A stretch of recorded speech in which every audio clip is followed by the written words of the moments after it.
이 시간 영천제일교회 예배당에 함께 모여 예배하는 우리 항존직 분자분들, 그리고 영상 예배를 드리고 있는 모든 영천제일의 성도님들 10년 가운데에, 그리고 그 가정에 하나님의 은혜가 충만하시기를 주님의 이름으로 축복합니다. 우리가 다 정말 전례 없는 힘들고 어려운 시기를 다 보내고 있잖아요. 힘들고 어렵다고 정말 느끼고 고민하고 정말 치열할 그때에 어떤 분이 이런 글을 썼습니다. 글의 제목이 코로나가 가져다 준 선물이라는 글이었는데, 그것을 보면서 그런 생각을 했습니다. 선물이라고? 코로나 때문에 잃어버린 것이 얼마나 많은데 선물이라고 생각을 하면서 읽어보았습니다. 그리고 제가 생각을 하게 됐습니다. 이 코로나를 통해서 이 코로나가 우리들에게 준 선물이 무엇일까 하는 것을 곰곰이 생각해 보니까 하나님께서 많은 것을 주셨더라고요. 정말 우리의 삶의 긍정적인 많은 부분들, 우리가 잃어버리고 있었던 많은 것들을 하나님께서 회복하게 하시고 다시 우리에게 주신 것을 생각하게 됐습니다. 우리가 하나님 앞에 겸손해졌고, 눈에 보이지 않는 그 바이러스 하나로 인해서 온 세계가 정말 창조주 하나님 앞에 벌벌 떨며 하나님의 처분을 기다리는, 어찌 보면 정말 하나님의 백성으로서의 자리에 우리가 겸손히 서게 되었고, 우리가 우리의 삶 속에서 하나님을 만나기 위해서 애쓰며 가정 예배 드리고 영상 예배 드리면서 삶의 예배가 회복됐습니다. 삶에서 예배자가 된 것이죠. 이보다 더 큰 선물이 사실 어디에 있겠습니까? 우리 예배하는 여러분 모두가 다 앞으로도 삶 속에서 늘 간절한 마음으로 하나님을 찾고 예배하는 삶의 예배자가 되기를 주님의 이름으로 축복합니다. 그 귀한 신앙의 본질이 회복된 것이고요, 또 가정이 회복됐죠. 가장들이 집에 가서 가족들과 함께 지내게 되고, 또 가족과 부딪히면서 가정의 화평을 위해서 애쓰고, 믿음의 사람들이 가정에서 아이들과 함께 가정 예배를 드리면서 가정의 소중함을 체험했습니다. 그리고 일상이 얼마나 소중한지, 일상이 마치 기적과 같이 정말 소중한 것이었다 하는 것을 다 느꼈죠. 의식주, 이 세 가지만으로도, 기본적인 이것만으로도 우리는 충분히 행복할 수 있는 존재구나 하는 것을 우리가 다 느꼈습니다. 그래서 그동안 우리가 얼마나 탐욕을 부리며 살아왔는지, 얼마나 사치를 꿈꾸면서 살아왔는지 하는 것을 우리가 다 돌아보게 됐죠. 이것이 하나님께서 우리에게 주신 귀한 선물입니다. 그리고 우리만, 눈에 보이는 내 앞에 있는 이웃과 형제들만 이게 내 세계인 줄 알았는데, 온 세계가, 이 지구촌 모든 세계가 하나로 연결되어 있다는 것을 우리는 정말 절실하게 느낍니다. 매일매일 매스컴을 통해서도 느끼죠. 저 멀리 중국 우한이라는 곳에서 시작된 코로나19 바이러스가 지금은 온 세계에 퍼졌습니다. 이제 세계가 연대하면서 이것을 또 함께 끊어내려고 애쓰고 있고 돕고 있습니다. 우리도 마찬가지입니다. 서로에 대한 관심을 갖고 우리는 지금 예배당에서 마스크를 착용하고 있는 것처럼 나를 보호하지만 나를 보호하는 것이 아니라 남을 보호해주는 이런 삶에 대해서 눈을 뜨기 시작했고, 타인을 사랑하는 이 삶을 살게 된 것입니다. 정말 놀라운 하나님의 선물이고, 우리가 그동안 받아보지 못했던 가장 귀한 선물인 것 같습니다. 하지만 분명 우리의 삶이 고통스럽습니다. 여러분이 너무나 고통스러우실 것이고, 또 그것은 목회자들에게도 마찬가지입니다. 모든 상황들 속에서 고민하고 이 상황 이후에는 어떻게 해야 될까를 생각하고 논의하면서 어떤 때는 우리들의 어깨에 커다란 십자가 하나가 더 지워진 것 같은 그런 피곤함과 답답함을 느낄 때가 있습니다. 모든 이들의 심령이 갈급해졌고, 모든 이들의 심령이 정말 가난해졌습니다. 예배가 너무나 소중하고요, 그리고 한 사람 한 사람이 너무나 소중하게 됐습니다. 하나님의 마음을 우리가 다 갖게 된 것입니다. 우리 교회학교에 많은 부서들이 있는데요, 이 아이들을 빨리 만나보고 싶습니다. 이 아이들이 예배당에 와서 마음껏 뛰어놀고 하나님을 찬양하고 선생님과 기쁘게 이제 교제하고 예배하는 모습들을 보고 싶습니다. 그래서 교역자들이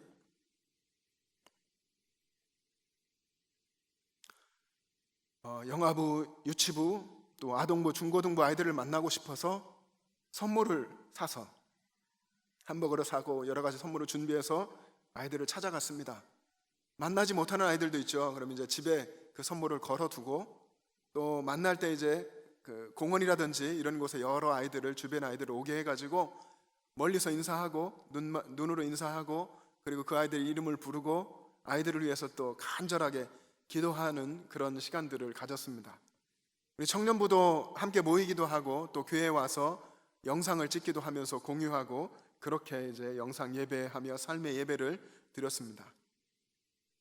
저도 지난 주일에 어떤 분이 많은 선물을 주셔서 이 많은 것을 어떻게 할까 고민하다가 우리 교회 어려운 분들, 어려운 어르신들과 나눠야겠다 하는 생각을 가지고 어려운 분이 많이 계시는 곳에 갔습니다. 그리고 그곳에서 연락을 했는데 많이 이제 오시면서 그분들을 만나면서 얼마나 이분들이 갈급했는지, 얼마나 예배를 사모했는지, 얼마나 교회에 가고 싶은지를 느낄 수가 있었습니다.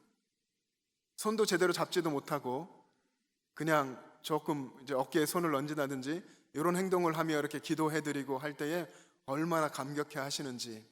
우리는 작은 생필품들을 이렇게 나누어 드렸는데 그분들은 집에 올라가서 쌀을 가져오시고 또 파도 가져오시고 이제 주방에 갖다 놨는데요, 이런 걸 다 오히려 저희들에게 실어주시고 또 하나님께 꼭 이건 드려야 된다 하면서 11조를 가져오시고 또 감사헌금을 주시고 또 선교헌금도 주시고 또 함께 있었던 아들이 함께 갔는데 아들에게 용돈도 주시고 마음들이 너무나 갈급해졌던 것을 보게 됩니다. 요즘은 선교사님들께 선교 현장의 소식을 듣기도 하는데 해외에 있는 선교 현장은 우리보다 사실 더 힘든 것 같습니다. 카자흐스탄에 한 선교사가 있는데 거기도 주중에 영상으로 예배를 찍어서 인터넷으로 예배를 드린다고 합니다. 어제 예배를 찍으러 갔는데 어제 소식을 받았는데요, 아마 며칠 전일 수도 있겠죠. 영상 예배를 찍으러 교회에 갔는데 이제 임대한 교회 건물이었고 주인이 이제 막는 겁니다. 이 코로나 상황에 무슨 예배냐, 건물을 봉쇄하고 예배 드리지 못하게 해서 실랑이를 하고 설명을 하고 해도 아무리 해도 안 되어서 종교성에 전화했는데 거기서 답변이 건물주의 말에 따라라, 다른 곳을 찾아봐라. 그래서 굉장히 어려운 시기를 보내고 있다라고 들었습니다.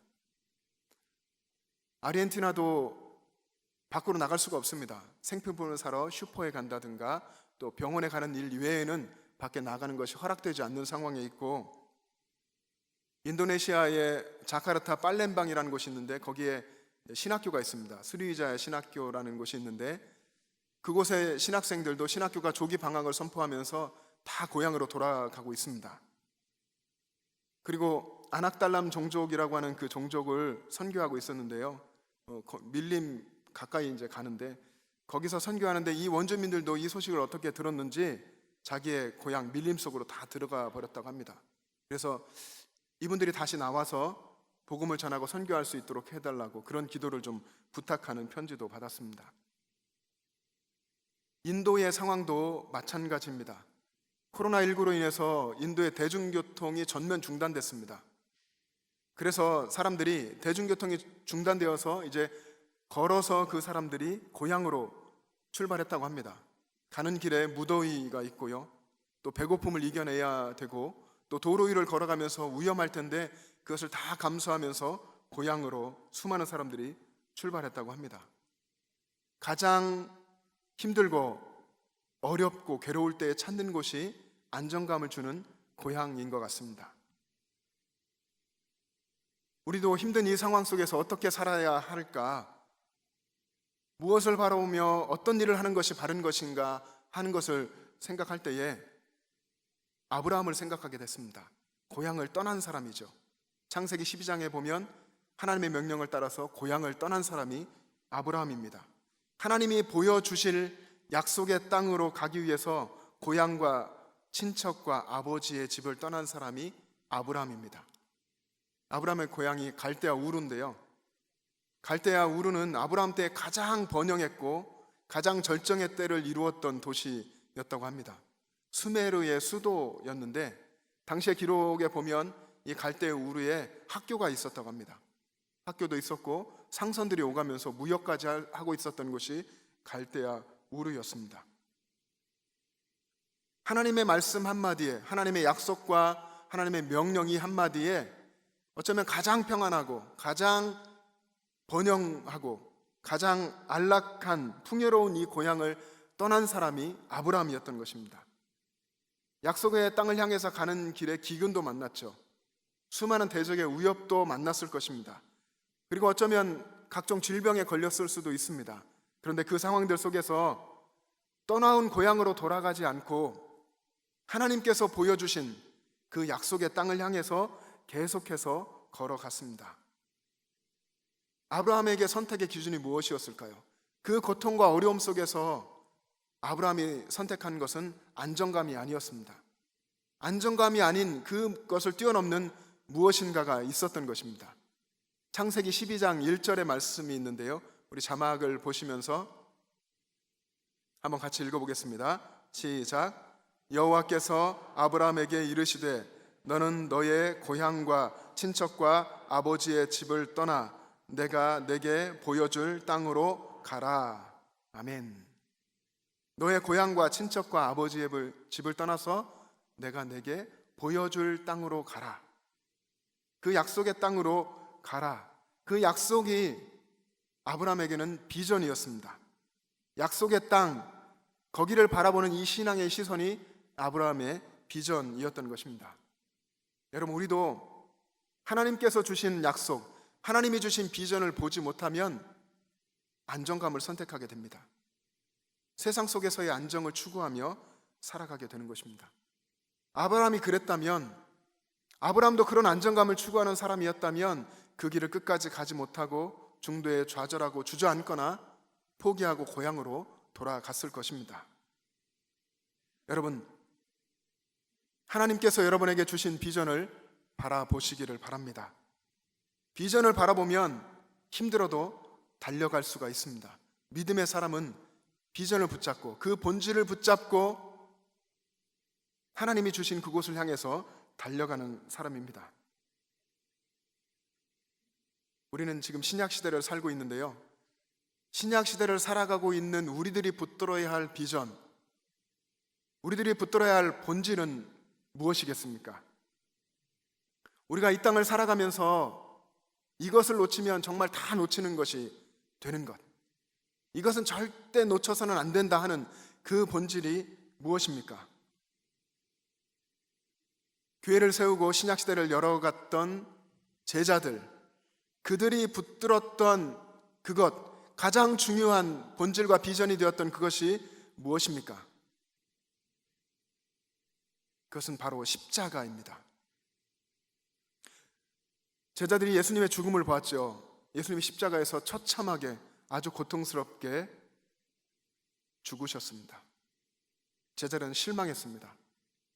로마로부터의 독립도 꿈꾸었었는데 모든 것이 다 끝났습니다. 좌절하고 그들은 그들의 본향으로, 그들의 본업으로 돌아갔습니다. 그런데 그들에게 부활하신 예수님이 찾아왔습니다. 부활하신 예수님을 만났을 때 그들은 정말로 큰 충격을 받았을 것입니다. 아, 십자가가 끝이 아니구나. 십자가가 죽음이 아니구나. 십자가는 생명이구나. 나를 살려주신 것이구나. 십자가는 능력이구나. 십자가가 구원이구나 하는 것을 제자들이 가슴 깊이 충격적으로 새기게 됐고, 그들 안에 정말로 폭풍과 같은 변화가 일어났습니다. 제자들은 십자가를 전했고, 그리고 십자가만을 자랑하고 십자가를 붙들며 그들의 길을 걸어갔습니다. 제자들의 신앙의 핵심은 바로 이 십자가였습니다. 그게 본질이었던 것입니다. 저의 오랜 기도가 하나 있는데요, 그것은 본질에 집중할 수 있게 해달라 하는 것이었습니다. 세상에 수많은 일들이 있고 제가 직장 생활도 하지 않는 목회하는 사람이지만 그 속에도 정말 수많은 세상적인 일들이 있고 복잡하다는 것을 생각하며 기도하기 시작하는 것이 하나님 본질에 집중할 수 있게 해주세요. 하나님 비본질적인 일에 에너지를 쏟지 않게 해주세요. 하나님 세상 속에서 목회의 모든 상황들 속에서 본질을 볼 수 있는 눈을 열어주세요 하는 기도를 해왔습니다. 그런 이유는 적어도 목사는 본질을 볼 줄 알아야 한다 하고 생각했기 때문에 그렇습니다. 저는 기도할 때에 제 삶의 구체적인 그 삶의 한복판에서도 예수님의 십자가를 볼 수 있게 해달라고 기도합니다. 그리고 그 십자가의 진리를 통해서 세상을 바라볼 수 있는 그런 신앙의 능력과 통찰력을 달라고 주님께 기도합니다. 십자가로 삶을 재해석하고 믿음으로 살아갈 수 있는 그 능력을 달라고 기도합니다.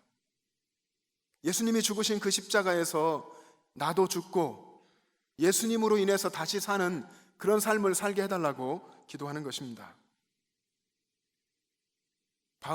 사도 바울이 갈라디아서에서 이렇게 기도하고 또 고백했습니다.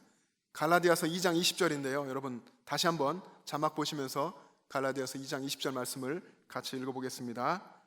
시작. 내가 그리스도와 함께 십자가에 못 박혔나니 그런즉 이제는 내가 사는 것이 아니요 오직 내 안에 그리스도께서 사시는 것이라.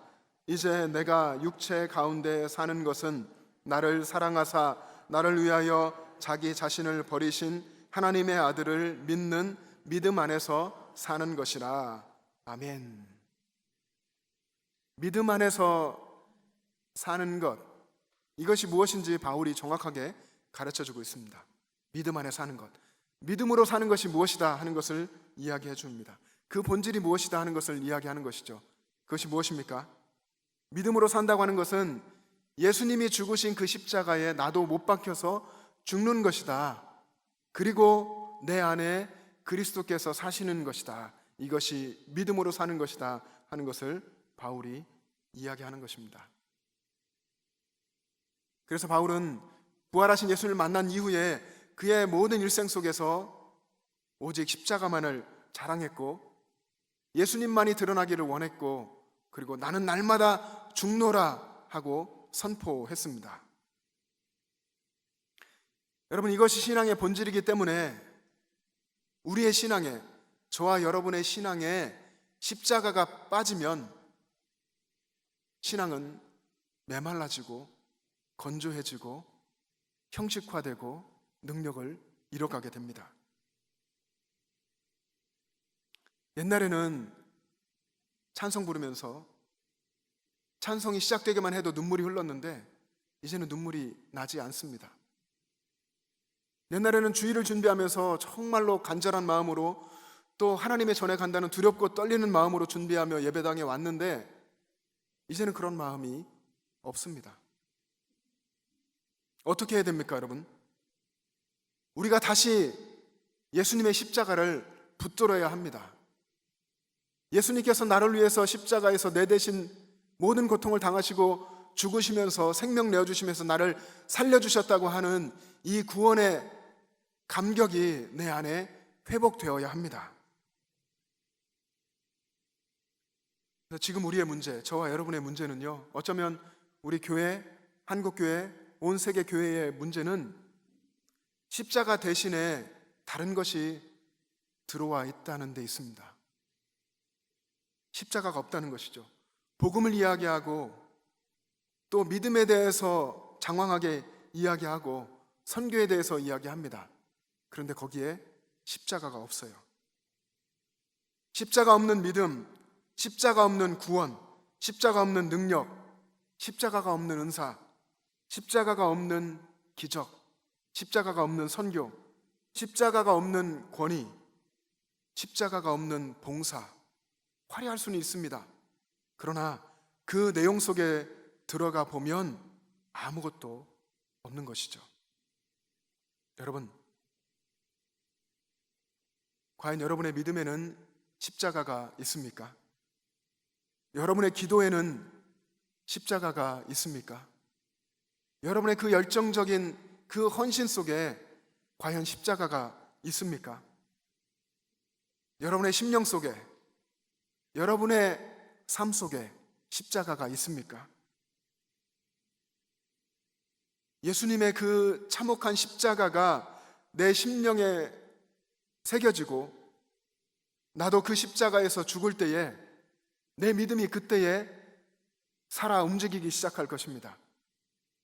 예수님이 내 안에 사시게 되고 그래서 삶의 변화와 기적이 일어나게 될 것이고 그리고 나로 인해서 복음의 기적과 같은 역사들이 써져 갈 것입니다. 오늘 우리가 읽은 본문에 보시면요, 그 본문을 한번 머릿속으로 여러분이 그려보시면 십자가가 그 중심에 서 있습니다. 죄와 사망의 권세를 이기고 세상 권세를 무력화하여 승리하신 예수님의 그 십자가가 우뚝 서 있습니다. 예수님은 그 십자가에 오전 9시에 달리셔서 오후 3시까지 6시간 동안 정말 말할 수 없는 고통을 당하시면서 물과 피를 다 쏟으시고 죽으셨습니다. 그 과정 속에 3시간이 지나서 12시가 됐을 때에 해가 빛을 잃고 온 세상이 어두워졌습니다. 예수님이 돌아가실 때까지 3시간여 이상을 그렇게 어둠 속에 온 세상이 있었습니다. 오후 3시가 되자 예수님께서 고통스럽게 하나님을 향해 부르짖습니다. 엘리, 엘리, 라마 사박다니. 나의 하나님, 나의 하나님, 어찌하여 나를 버리셨나이까? 그렇게 부르짖으면서 고통을 하나님께 호소하셨고, 그때 하나님께서는 성소의 휘장이 위서부터 아래로 찢어지게 하셨습니다. 우리 성도들이 예수님을 힘입어서 하나님께로 직접 나아갈 수 있는 그 새로운 살 길을 열어주신 것입니다. 그리고 동시에 땅이 진동하고, 여러분 생각해 보십시오. 상상해 보십시오. 어둠이 있고 땅이 진동했고 바위가 터지고 무덤들이 열리고 죽은 사람들의 몸이 많이 일어났다고 기록했습니다. 예수님이 그 참혹한 고통을 당하시고 죽으실 때에 하늘이 빛을 잃고 땅이 진동했고, 그렇게 십자가에서 하나님의 구원 계획이 완성됐습니다. 오늘 본문을 여러분 잘 아시지만 좀 더 자세히 생각해보고 읽어보시면 십자가에 달려서 고통당하시는 예수님 주변에 여러 부류의 사람들이 있습니다. 하나님의 구원 계획이 정말로 참혹하고 정말 치열하게 고통스럽게 완성되어 가는 그 십자가의 현장에 몇 부류의 사람들이 있습니다. 우선 39절에 기록된 대로 두 사람의 사형수가 있습니다. 한 사람은 예수님을 비방했죠. 그리고 한 사람은 그를 꾸짖으면서 예수님께 부탁합니다. 주님의 나라에 이를 때에 저를 기억해 주십시오. 그가 낙원에 이르렀다고 했죠, 주님께서. 그리고 예수님을 못 박은 지휘관이 있습니다. 100명의 부하를 거느린 백부장이 있었습니다. 모든 것을 지휘했을 텐데 그가 예수님이 돌아가시는 장면까지 보고 그가 하나님께 영광 돌리며 이야기합니다. 이 사람은 정녕 의인이었도다. 이 사람은 정녕 하나님의 아들이었도다 라고 고백했습니다. 그리고 이 십자가에 달리는 장면을 세 개의 십자가, 예수님과 두 사람의 사형수 강도들이 십자가에 죽는 이 장면을 구경하러 모인 사람들이 있었다고 했습니다. 구경하러 많은 사람들이 모였을 겁니다. 아마 비중적으로 보면 제일 많았겠죠. 예수님 주변에 수많은 군중들이 있었고, 이 사람들이 예수님의 죽음을 보고 가슴을 치면서 돌아갔습니다. 예수님을 아는 사람들이 있었습니다. 아마 여기에 예수님의 제자들이 포함될 수 있을지 모르겠습니다. 예수님을 아는 사람들이 있었고, 그리고 갈릴리로부터 따라온 여인들이 있었다 했습니다. 이 사람들이 멀리서 예수님을 바라보았고 이 일을 다 보았다라고 49절에 기록하고 있습니다.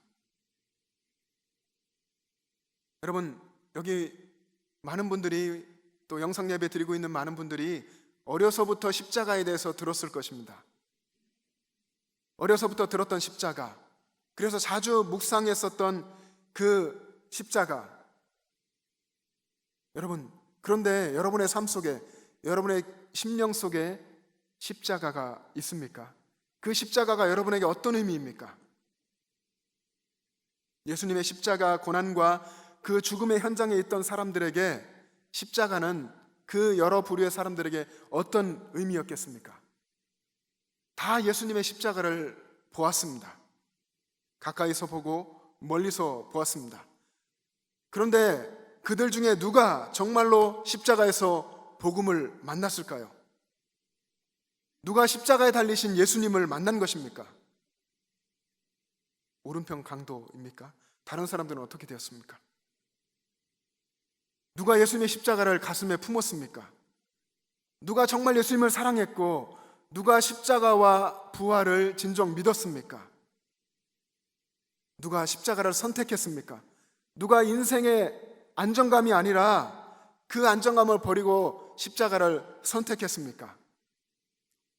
누가 예수님과 함께 죽고 다시 살아났음을 선포했습니까? 누가 인생의 주인을 예수님으로 바꾸었습니까? 여러분이 그렇게 되기를 주님의 이름으로 축복합니다. 예수님의 십자가에서 나도 죽고 예수님으로 다시 사는 성령 안에 새로운 사람 되시기를 바랍니다. 삶의 중심에서, 그래서 여러분, 예수님의 십자가를 항상 믿음의 눈으로 바라보시고 십자가의 진리를 붙잡고 그 십자가의 진리로 세상의 모든 상황과 일들을 해석하고 바라보는 여러분 될 수 있기를 바랍니다. 모든 상황에서 십자가를 여러분 자랑하시고 그 우리 신앙의 본질인 이 십자가를 꼭 붙드시기를 바랍니다. 사랑하는 여러분, 영상 예배를 드리고 계시는 우리 영천제일의 모든 가족들, 믿음으로 이 십자가의 계절을 사시기 바랍니다. 여러분, 사순절이 한 주가 남아 있습니다. 남은 이 시간 믿음으로 이 십자가의 계절을 사셔서 부활의 꽃을 피우게 되기를 소망합니다. 우리는 계절적으로, 우리 하나님이 주신 눈에 보이는 계절적으로 아름다운 계절을 살고 있죠. 정말 아름다운 봄, 꽃이 피는 봄을 살고 있습니다. 우리 여러분, 교회 앞에 마당에 벚꽃이 정말 아름답게 피었습니다. 벚꽃이 이제 절정을 지나서 꽃잎을 흩날리면서 우리의 마음을 따뜻하게 해주고 있습니다.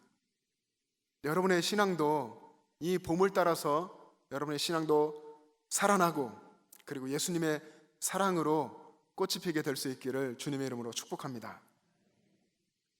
여러분, 내일부터 고난주간이 시작됩니다. 내일 새벽부터 저희가 예배를 드리게 되는데 고난주간 새벽 기도회 여러분 다 참석하셔서 정말 잃어버렸던 신앙의 근본적인 본질을 회복하고 하나님께로 가까이 나아갔으면 좋겠습니다. 새벽 기도회의 그 제목을 이렇게 정해봤습니다. 내가 죽고 예수님으로 사는 십자가와 부활 새벽 기도회. 이 제목이 너무 긴데 정말 이 기도회를 통해서 내가 죽고 예수님으로 살기를 원하고 십자가와 부활이 가슴속에 여러분들 속에 새겨지기를 원해서 이런 이름을 정해보았습니다.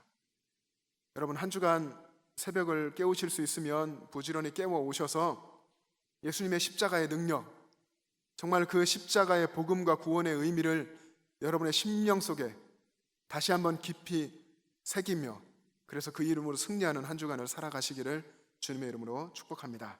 기도하겠습니다. 사랑의 주님, 크신 은혜를 감사합니다. 나를 사랑하셔서 나를 위해서 십자가에서 모든 고통을 당하시고 죽어주신 그 예수님이 아니었다면 저희가 이 자리에 이렇게 설 수 없었음을 고백합니다. 주님, 우리가 주님을 사랑했었던 그 마음, 십자가만 바라보아도 감격하고 눈물이 나왔던 그 신앙을 회복하게 하여 주시옵소서. 주님, 회복시켜 주시옵소서. 주님의 십자가를 마음 깊이 새기며 주님 주시는 그 말씀과 약속과 비전을 향하여서 날마다 신앙으로 달려갈 수 있는 저희들 되게 하여 주시옵소서. 감사드리며 예수님의 이름으로 기도합니다. 아멘.